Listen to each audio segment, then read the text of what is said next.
Good morning, everybody. This is Dr. Rao Kalasu coming to you in the morning with an elevated thought.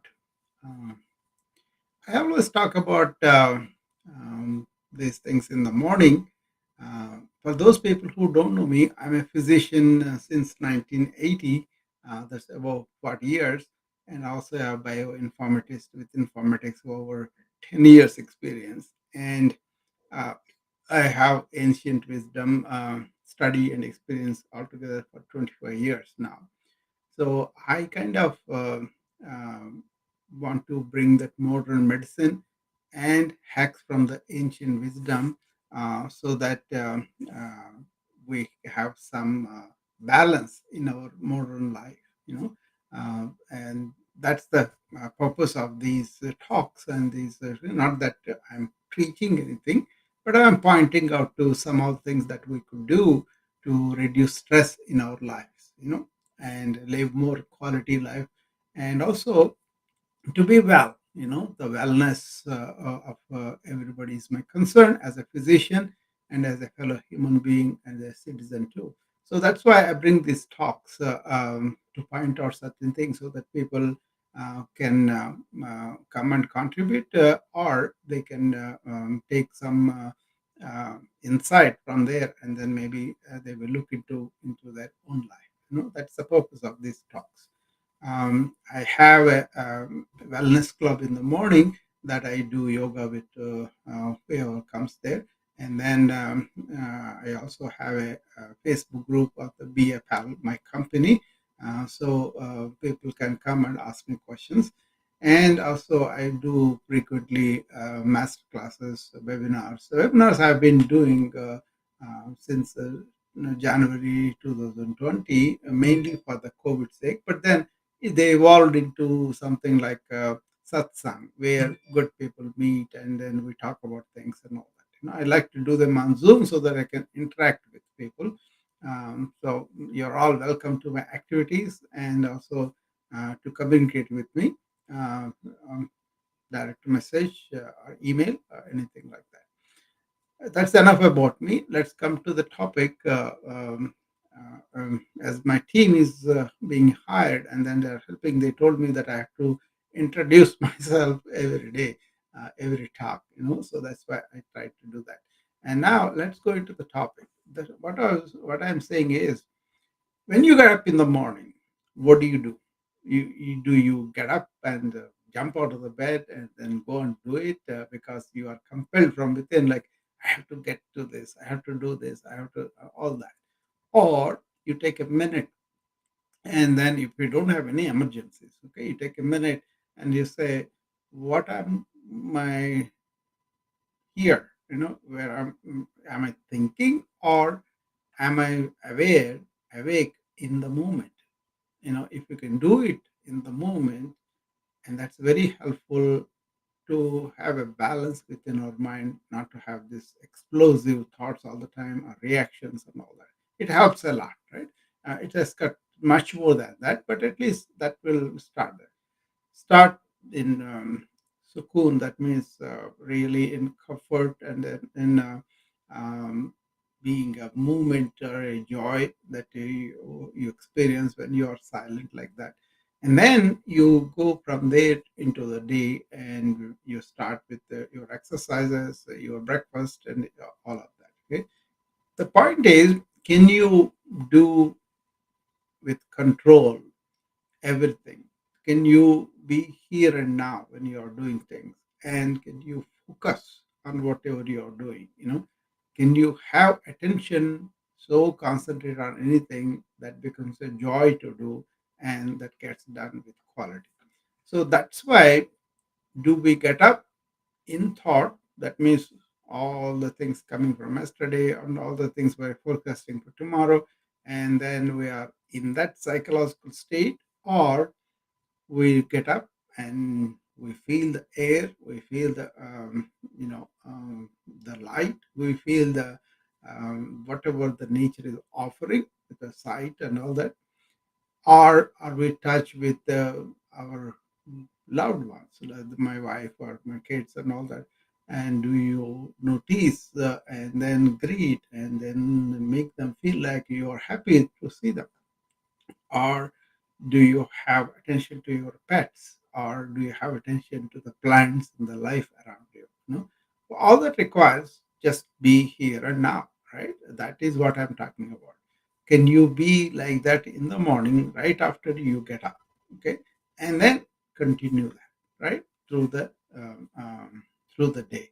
And whatever you do, can you focus completely and do everything, and then um, go to the next one instead of worrying about what happened yesterday and really worrying about what's going to come.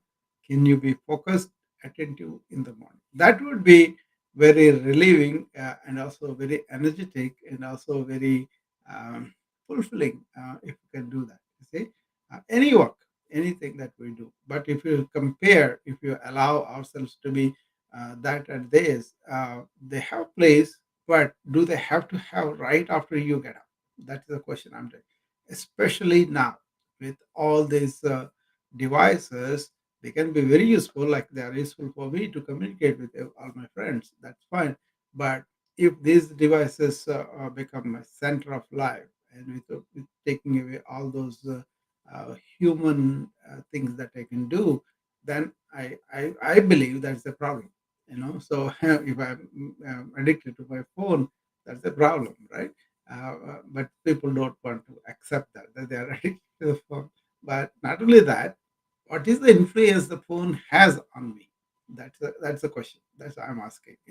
If you have that kind of influence of the devices on you, uh, look at it and then get out of it. That's what I'm inviting you to.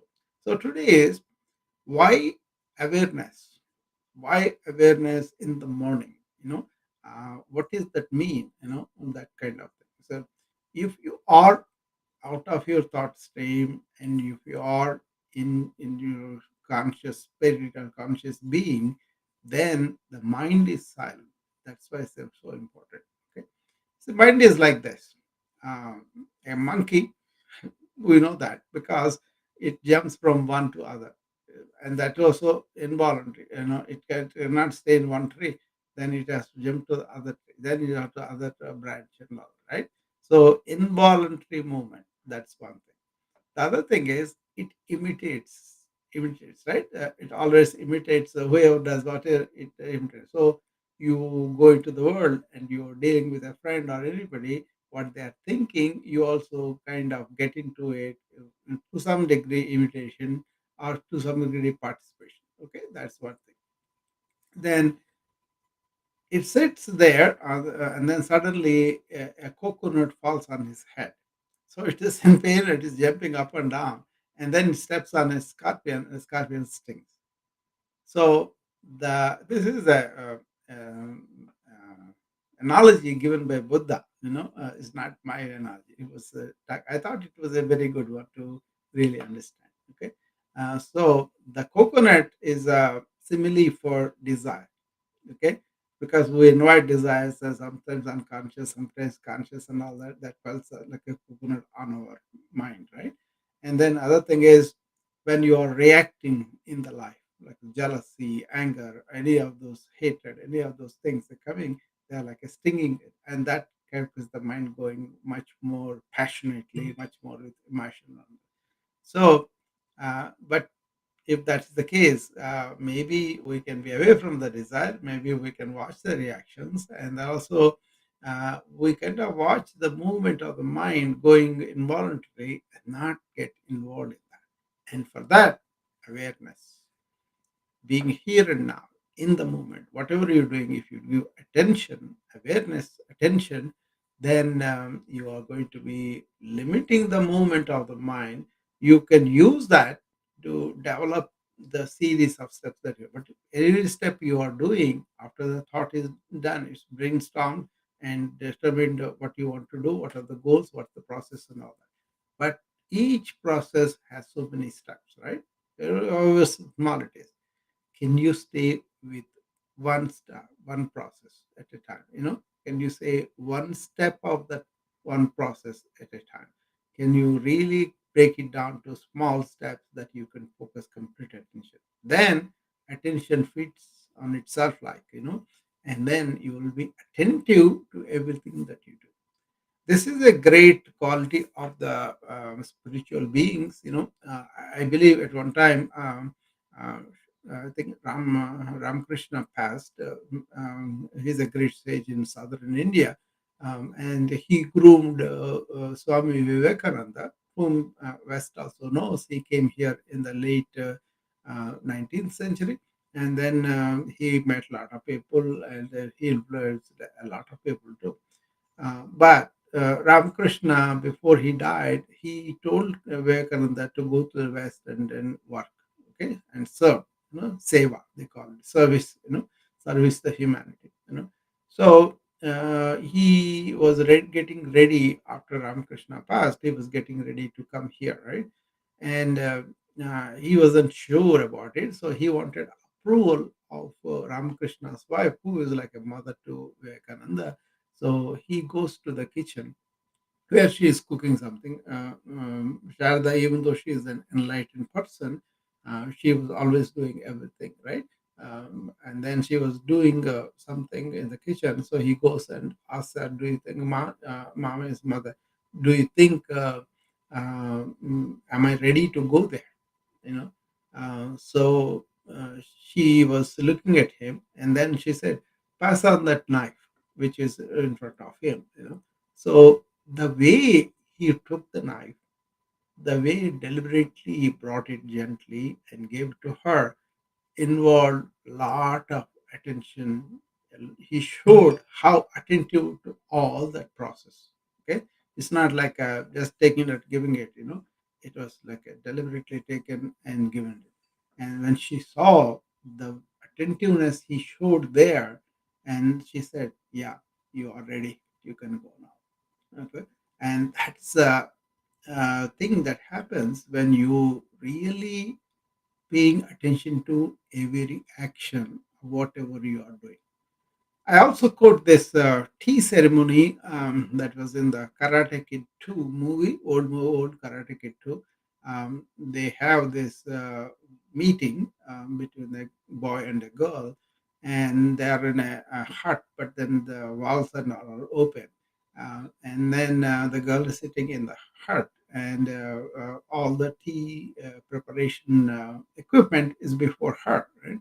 And then the hero is standing aside, and then they show how she does the tea ceremony. She invites him for tea. She's sitting there and in front of the tea materials, and then she places the saucer and she places the cup very deliberately, and then she puts some tea powder and some hot water. Everything is done such deliberate attentiveness. I think you should look at it and then you understand what I'm talking. Don't do things hurriedly and unconsciously. Be deliberate, be in awareness, and do stuff and see what quality difference it makes. That means you are always in the flow of whatever you are doing. Okay, that is what I wanted to say about things. You say that's no big deal. I do the May voice. That's fine. You can do it. But what I am bringing out is, how can you have hands that are doing, but the mind that is silent? If you can do that, it will take you a long time. Silent in the sense you are doing a job, but your focus is on the job, not any intruding thoughts. Okay, then you are using your faculties properly, and you are there. And then once the work is done, can you shut it off completely? And that means you're working at office or a factory or a company or your own apartment or wherever. Can you take complete break from that after it is done and go and treat your life? That means your family, that means your hobbies, that means your whatever you do, can you do that? What has happened in the modern life is there's too many stimuli coming at our way, and we are always engaged, and we think that is living. And Then there's so much of mental health problems, like anxiety, like depression, like relationship problems, and so many things are happening, right? And people are really worried well rather than they are really well and relaxed and enjoying their life. Maybe there are moments of occasions like a festival, like a special occasion, and all that. But I'm talking about daily life. Do you have to live in anxiety? Do you have to live in like a sad and depressed way, and then can't get out of some life events that happen, and then you will go on having that played in your mind again and again. This is where the two arrow theory again comes. See, the first arrow is something world throws at us like a covid. Okay, it comes to us, and that you cannot help. It is there. We take the care and all, still we can get sick, right? And then how do we react is the second arrow. That is where I think we can do something about it. Then you can handle life as it happens, whether good or negative, with equanimity. You know, and that's why understand what is thought, where it can go like a monkey with a coconut on her head and the stinging scorpion on her foot and then jumping around and going and taking its own life versus being in awareness and really dealing with this first arrow like the coconut sting of arrow, not aggravating it with the second arrow of our own reactions. Okay, that is what I wanted to convey today morning, and hopefully that makes some sense. People, if anybody wants to come up and want to talk about it, I will be happy. Either on the Instagram or on the Wisdom app or the other platforms I've opened. Other platforms, I think they can only see me, they can't interact with me. But you can come up on the Instagram or you can come up on the Wisdom app too. You know. Um, Other thing I was telling my group this morning, I was asking them, are you being practicing in the morning? My yoga practice is like an hour long, close to hour. Like first we start with simple deep breathing of three different varieties, and then we get into the asanas. Today we did 10 asanas, and then we go to the formal session of breathing where 10 different varieties of pranayama breathing exercise I show them, and we do that, and then we go into the witness consciousness mode of meditation, like where we go into dhyana mudra, and then we kind of deep breathe and follow the breath and also the movement of thought. Okay, the idea is to get into the presence, but I was asking them to be present here and now as one of the principles from the beginning. The three principles I tell them is be here and now. That's one. First one is be here and now. Second one is deep breathe, and the third one is like do both sides of the body equally. Okay, so those three are very very important. The first principle is be here and now. I take them through the hour because I am there. I don't discuss. I don't do anything. I may be explaining each asana as we go, how to do it, what's the good technique and all that, that anybody will do. But then am I doing it? I'm just only focusing on that. My mind is not active about so many things, right? And then after that is done, I invite them to take that presence that they have tried to cultivate in the morning. Actually, they're trying to cultivate not to be thinking, but to be in awareness, and take that awareness attitude like a faculty through the day as a fragrance, and ask them how many people are really having it, what's the tool to come back to it. And I told them to come back to that present moment awareness by going to your breath, which you are doing unconsciously, you are doing a job, and I want them to come back to it at least few times a day. At least 1 minute every hour is ideal. If you can, few times a day, they have to. The idea is to come back to the breath, which is anchoring to the awareness and being at the awareness, and then again go on work.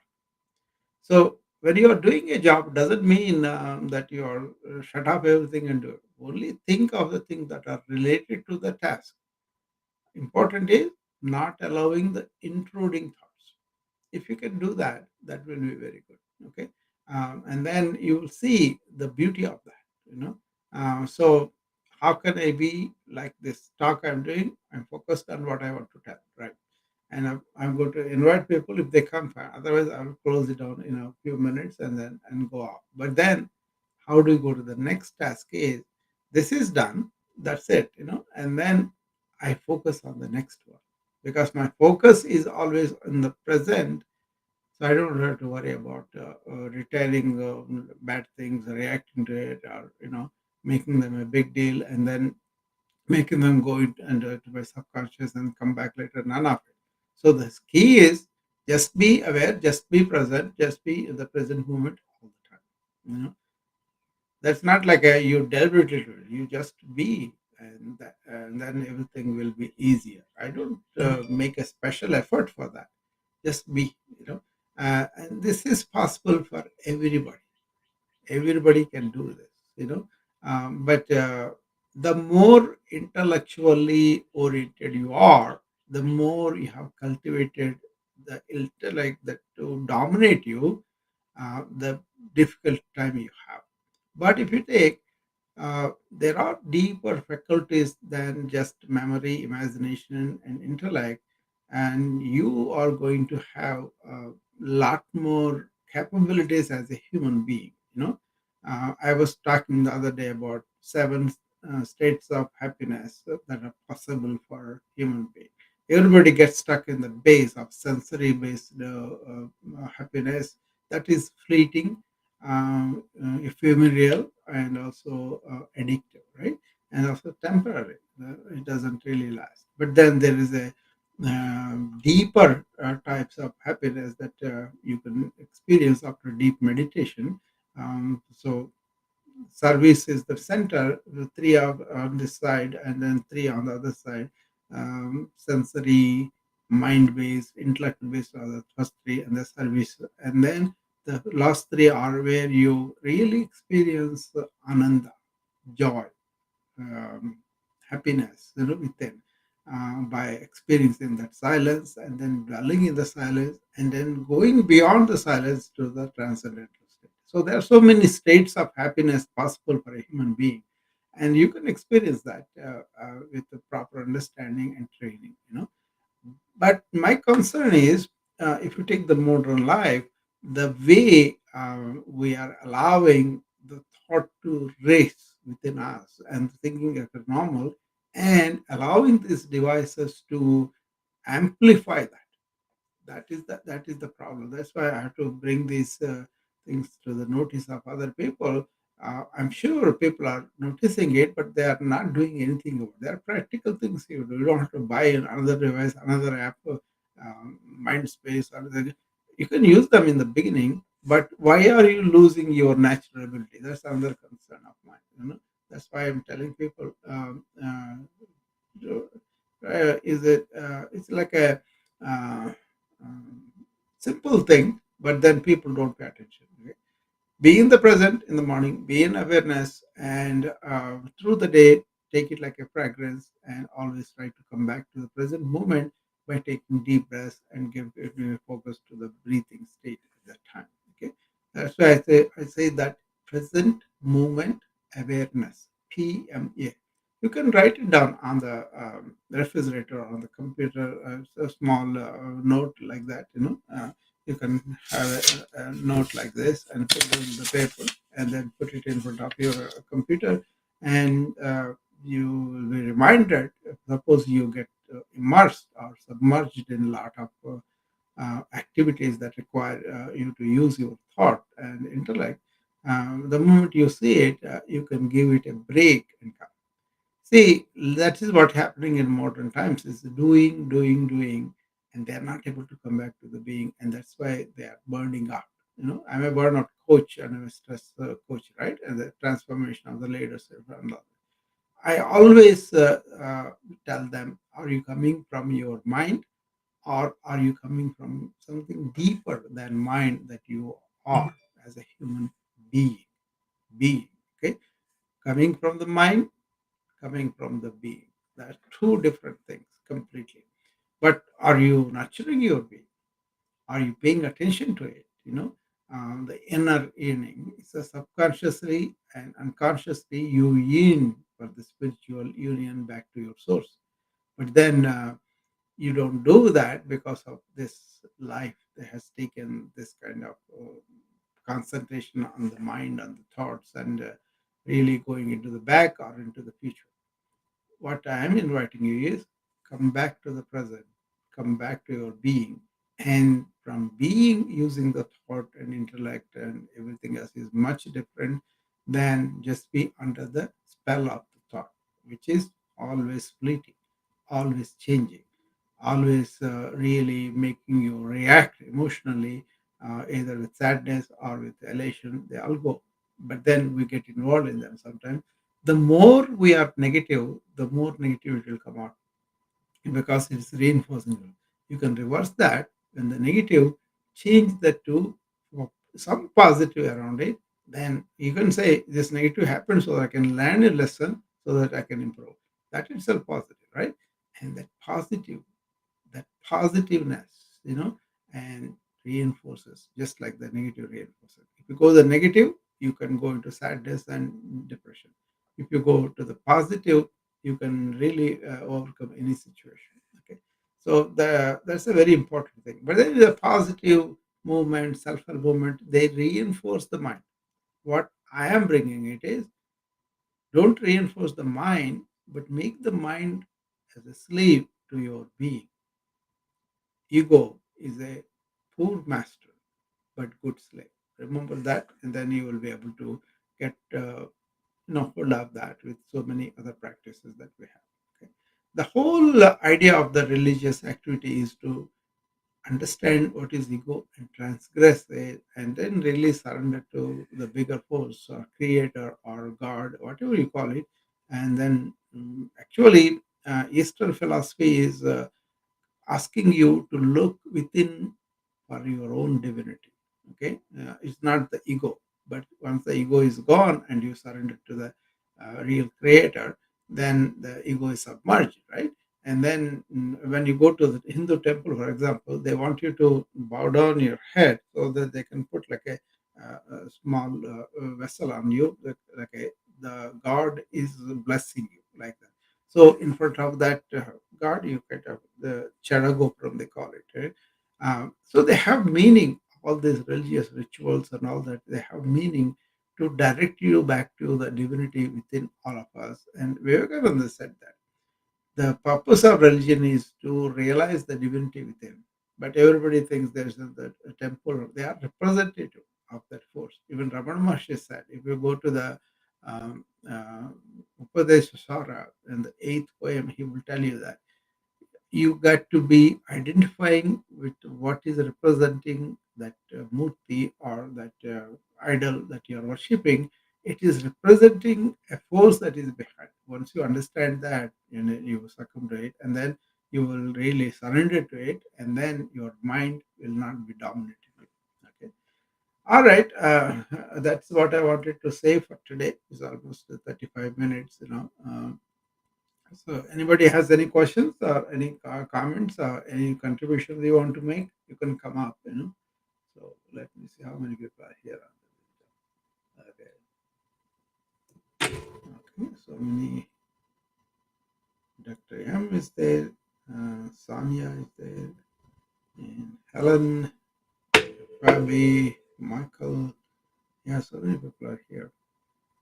Cecilia, Frank, and Jenny, Graciela, and Daryl. Julie. I don't know whether they are there or they are just left. Um, but that's okay. If you really are happy with what I say, hopefully you can understand this and come back to the presence once in a while in your day. I would prefer be yourself all the time, be in awareness, be in presence, be in that energy that you are, and then the quality of life will be very much boosted on that. Okay. All right. With that, I will take the leave for today, and then I'll be seeing you back again tomorrow with another elevated thought. Thank you. Namaste.